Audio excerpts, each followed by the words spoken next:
Welcome to Pick Yourself Up. I am Asagir Haptold, your host. Today, I have a special guest. Her name is Dr. Trina Lynch-Jackson. She is an author, a professor, and also a social entrepreneur. Today, she's going to share with us her story, what she has been doing to empower underdogs, and also her recent book and more. Dr. Trina, thank you very much for joining me today. Thank you, AC. And what I want to start with is actually one of my poems, and it's titled Labeled at the Table. Thanks for the label as I sit at the table. Angry Black woman, I am not. But if that makes you feel good to place a hold on me, you told a lie on me so you could be on top. I hope you got what you wanted. I'm not disappointed. I know you know. Angry Black woman, I'm not. So that's your way every day of keeping me in my place. White chairs for blonde hair. So you can acquire that limited space in this so-called human race. Don't mistake this Black face. It wasn't supposed to be, but you made it about me. Why do I start with that story, AZ? Just recently on The Talk, Sharon Osbourne decided to defend Pierce Morgan. Cheryl Underwood stood silent. She stood silent and she allowed Sharon Osbourne to say some of the things that we as women of color frequently have sat silent. Why have we sat silent? The main reason why is because there's a time and a place. Cheryl Underwood spoke volumes by remaining silent. And in some instances, that in fact, AZ, is what we have had to do in order to rise. Now, you and I had a conversation a few days ago. And as a matter of fact, it was about a table. And I shared with you Tyler Perry's story about a table. And you know what Tyler Perry said? Because so many times, again, we hear that everyone should have a seat at the table. Tyler Perry said, sometimes you have to build your own table. And that's what he did in Atlanta. He created his own Hollywood. Why did he do that? Because he wanted to ensure that all people, regardless to color, but again, he wanted to make sure minorities had an opportunity to learn everything about an industry that you and we're sitting here right now and we're sharing with our audience that everyone should be able to speak. We have an opportunity right now to do that. And I so appreciate you allowing me to share some of my stories. Thank you. Thank you. This is really a very powerful poem. I want to give you the opportunity to give a little bit background about Tyler Perry for people who may not know him, because now he is a billionaire, very successful. He has his own world-class studio, but a lot of people may not know how he began his journey. So would you please tell us that transformation, where he was and how he transformed his life, and what do you think empowered him to do that transformation? This man at one point in his life was homeless. He was homeless. But again, he was a creative genius, a Christian man that always believed in himself. And that's extremely important, that we believe in ourselves. He was a writer. He started producing and writing plays that he went all over the United States, in fact. All of the plays always had a Christian theme. There was always something good, always something positive about what he had to say. And that's what I try to do in my writings is to make sure people understand we're going through a lot as minorities, but again, we are overcomers. We have had no choice. We have had to overcome, and we continue. We may pause, but we continue. And that's something else I wanted to share, because people always have these sayings about when when one door closes, another door opens. That's not true. I want people to understand sometimes you have to close the door. You have to. You can't wait for the door to close. You have to close the door and you have to proceed to open another. And that has to be our mindset from now on. What does that create? It creates social entrepreneurs. I support social entrepreneurs. So many individuals have decided, I don't want to work for anyone anymore. I want to be able to create my own change. I applaud that. And I shared with you in a conversation many years ago, I was an Alzheimer's director. I work with Alzheimer patients.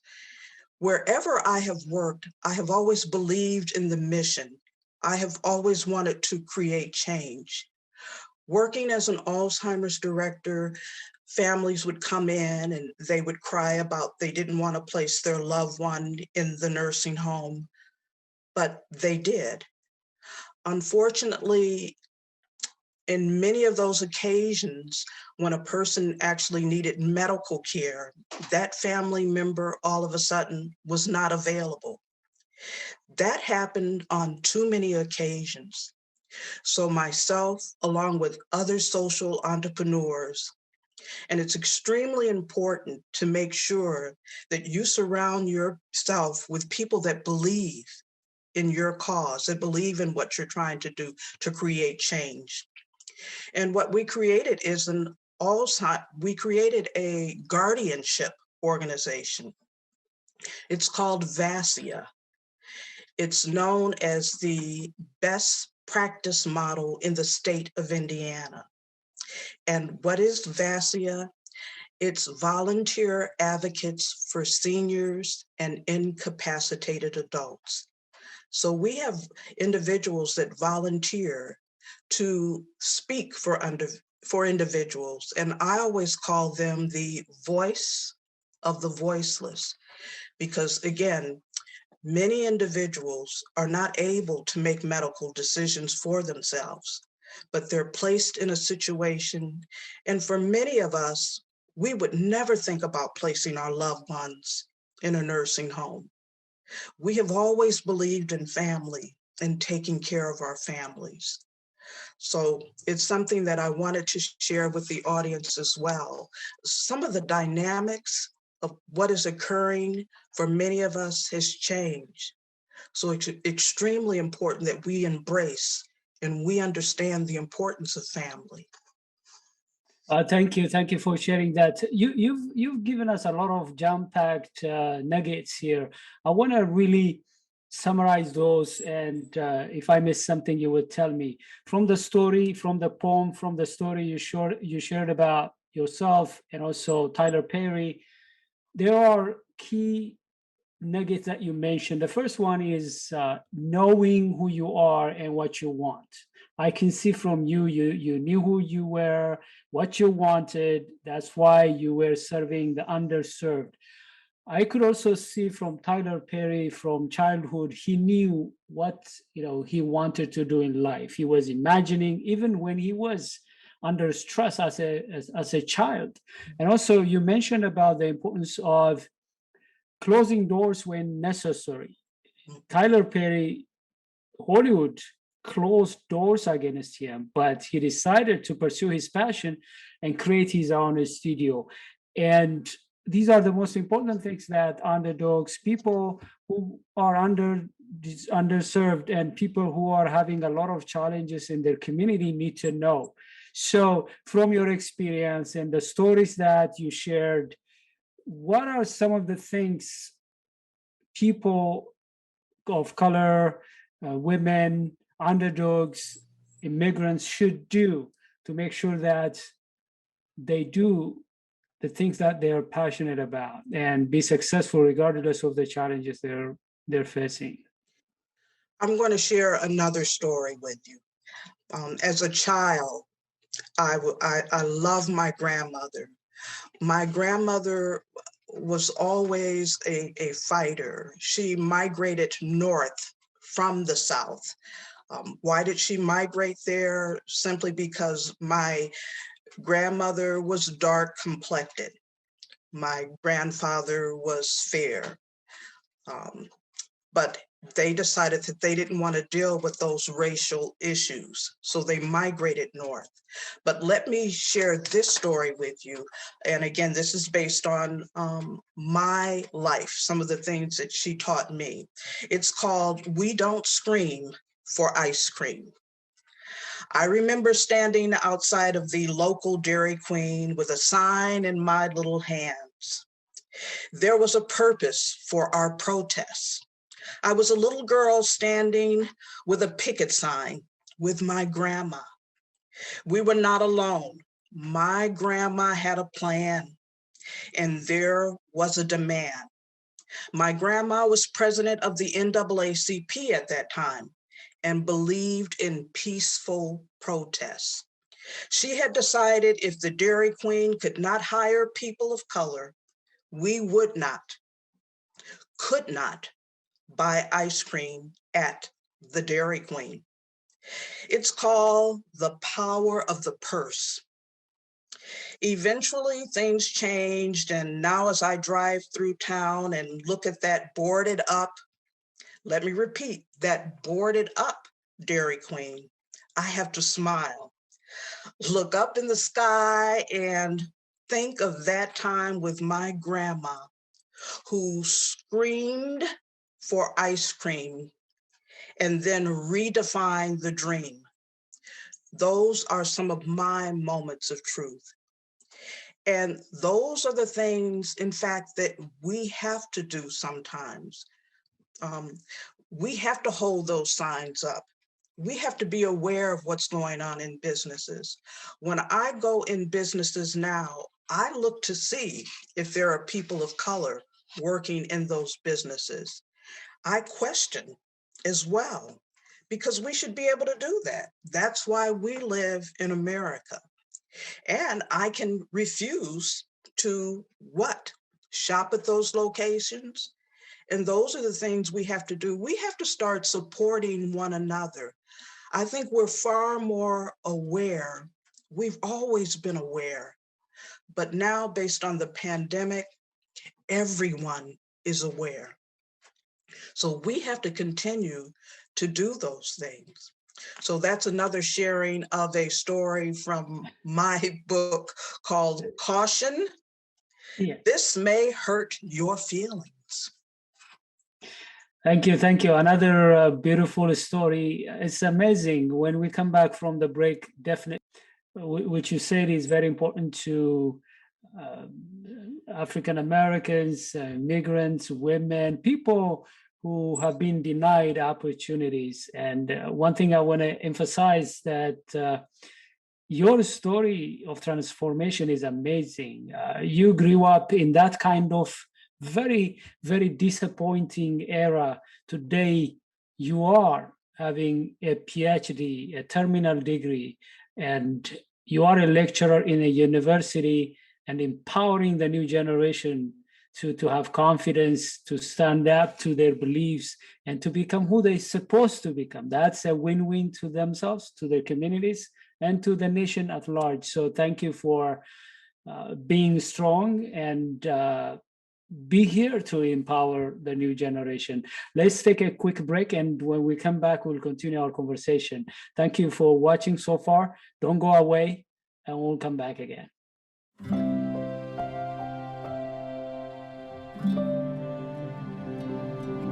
Focus on what you can control, like wearing a mask, frequent hand washing, and social distancing. For more tips, visit coping-19.org. Welcome back. This is Asagir Habtold, your host of Pick Yourself Up. I am today with Dr. Trina Lynch-Jackson. She is an author, a professor and social entrepreneur. We've been talking about her stories, her poems. She shared with us great insights, and we'll continue our discussion. Trina, let me give you the opportunity to talk about one thing you shared with me during the break. You told me that you have 5 degrees. I have 3 degrees, and I have got a lot of uploads, and a lot of people were surprised. How did you do that? 5. So how did you do it? Why is that important? And how are people, underdogs, Blacks, and immigrants, women, people who don't have a lot of opportunities should focus on education? I'm going to start with the terminal degree, which is my doctorate's degree. The main reason why I completed my doctorate's degree is because I mentioned to a colleague at the community college that I'm at that I think I'm going to work on my doctorate's degree. And her comment was, well, what do you want to do that for?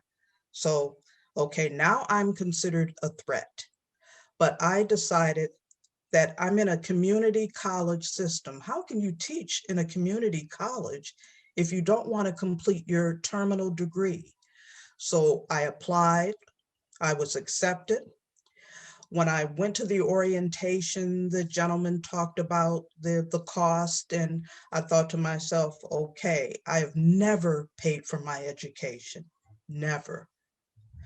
And he talked about, oh, you can apply for a scholarship. I guess he saw that look in my eye. So I applied for a scholarship and it was accepted. So I'm actually a graduate with based on a leadership scholarship that I received. But I would take the train in to go. And this was 3 years of working on my doctorate's degree. In Chicago, I'd walk that number 4 pedway. I would catch that midnight train home. I would lock myself in my office on Saturdays because I was determined to complete this. Why? Because someone said, what do you want to do that for? It was almost a dare. But let me take you back to the other degrees as well. I have a master's in social work.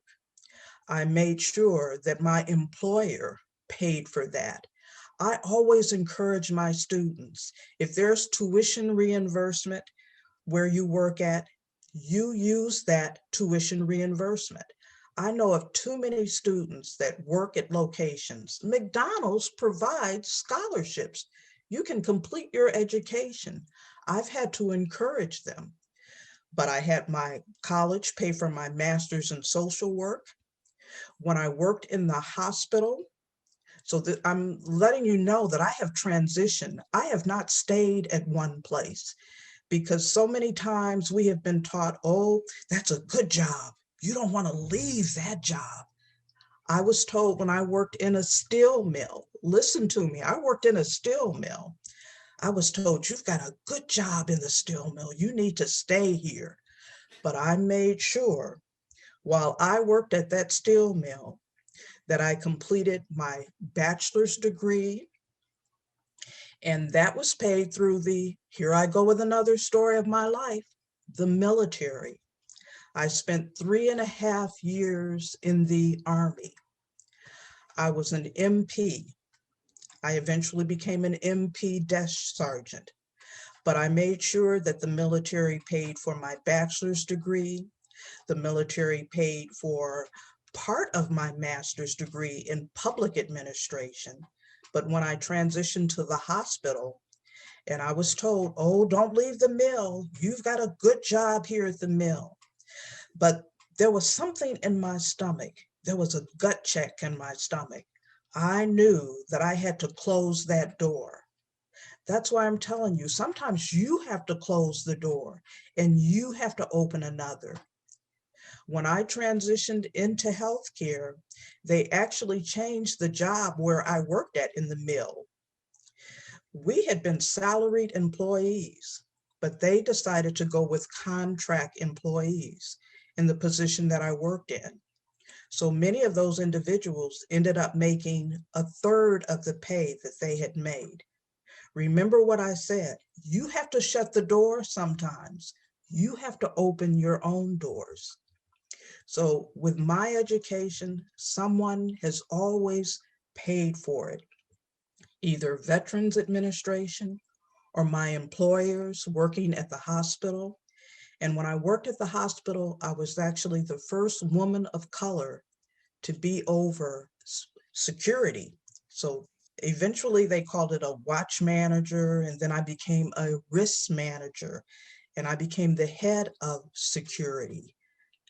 But I have always made sure that I made sure someone else paid for my education.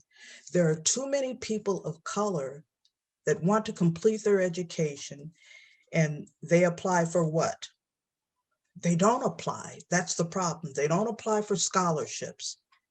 They don't apply for grants. I can tell you right now, I'm over Kappa Beta Delta, and that's part of our accrediting body. And I encourage students, and they don't apply. The money is there. So if we don't apply, guess what happens to that money? It sits there. Or unfortunately, sometimes people utilize money in other areas. We have to apply for these scholarships. We have So yes, so I think this is very important. So I suggest people should figure out where to find scholarships. But let me ask you this follow-up question. Some people think they don't even apply for a scholarship. They don't even try to get education. I face that challenge. People think, I'm Black or I'm immigrant.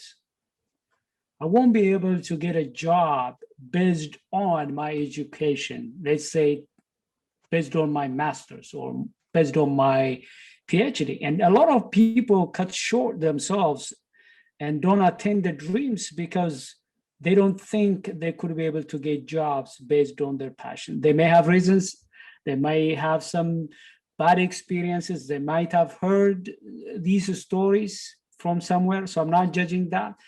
But at some point, we should believe that, like you said, even if people close doors, prevent us, discriminate us, we have to, educate ourselves. And then it's better to complain if we don't get jobs than, I won't get a job based on my education, so I'm not taking my further education. What would you say to this kind of people who may have strong reasons, but as you said, we have to educate ourselves. So what would you say to people who gave up? Well, I'm going to give you some more examples. My grandmother. I went into the military. The main reason why is because I had completed an associate's degree in law enforcement. I went to college while I was in high school many years ago. So I wasn't able to get a job. So I went into the military. And when I transitioned out, my grandmother actually helped me get my first job. I didn't apply. She just told me, oh, just go down to the mill. And I went there and they told me I was overqualified. Don't ever be discouraged because so many times people are going to tell you that.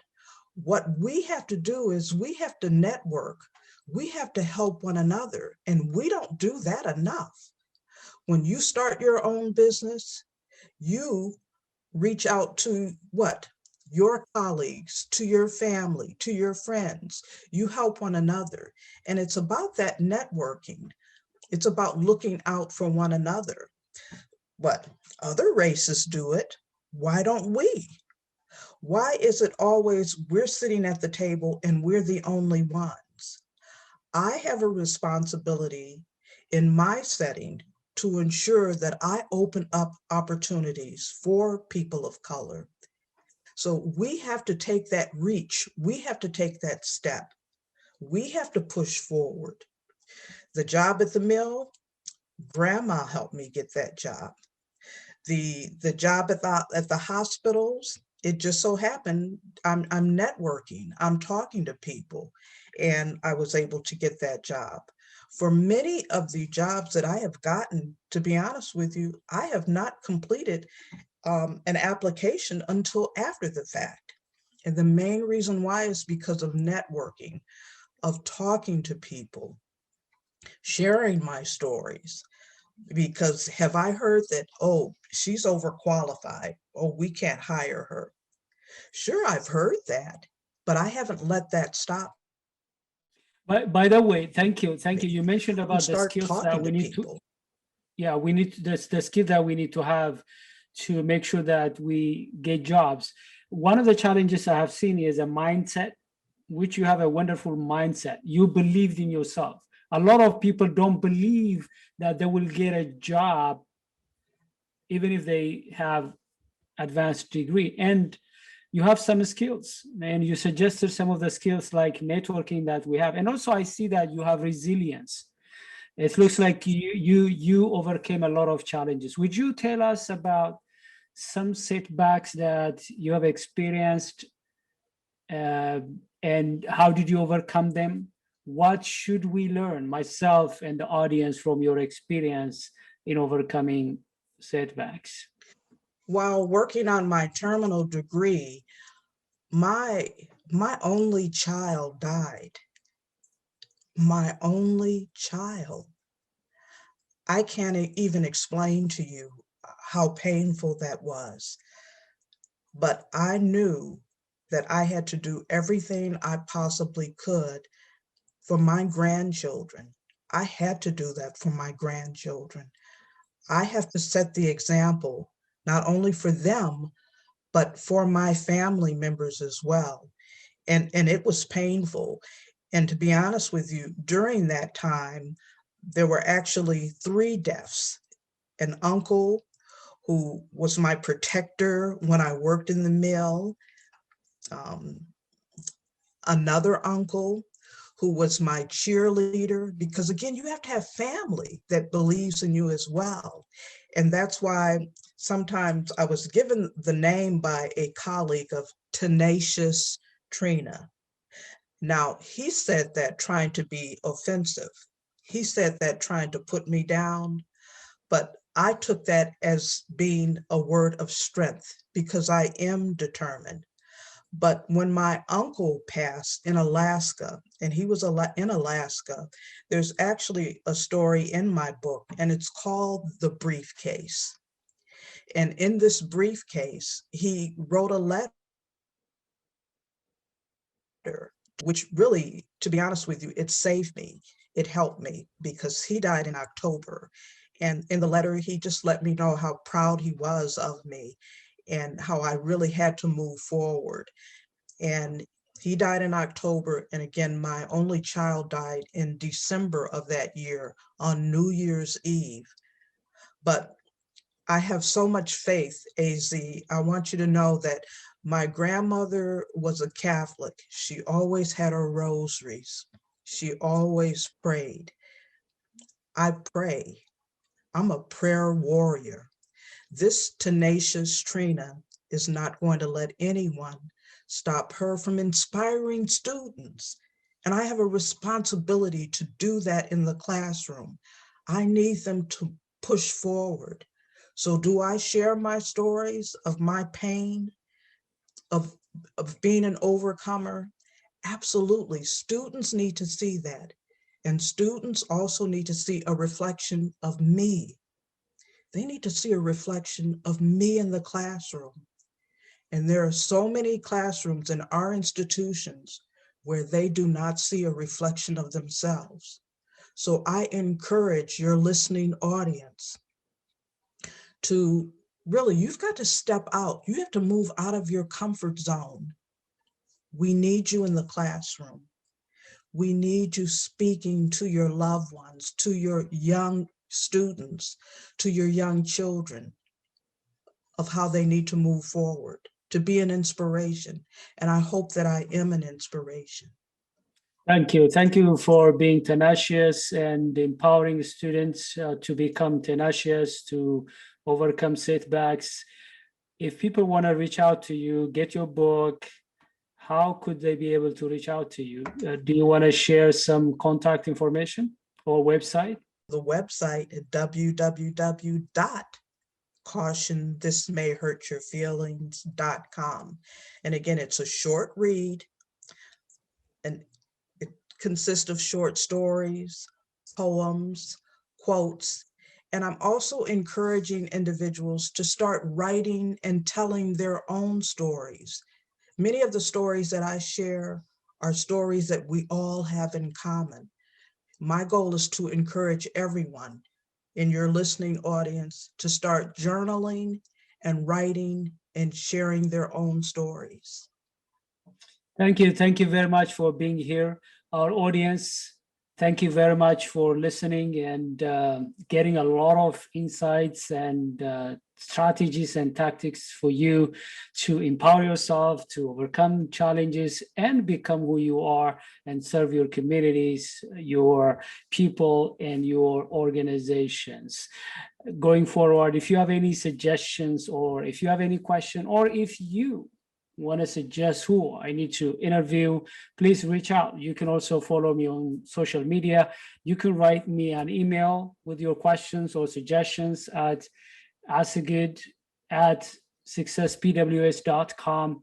I look forward to hear from you. Until I see you with another interview, have a wonderful time. And thank you very much for watching.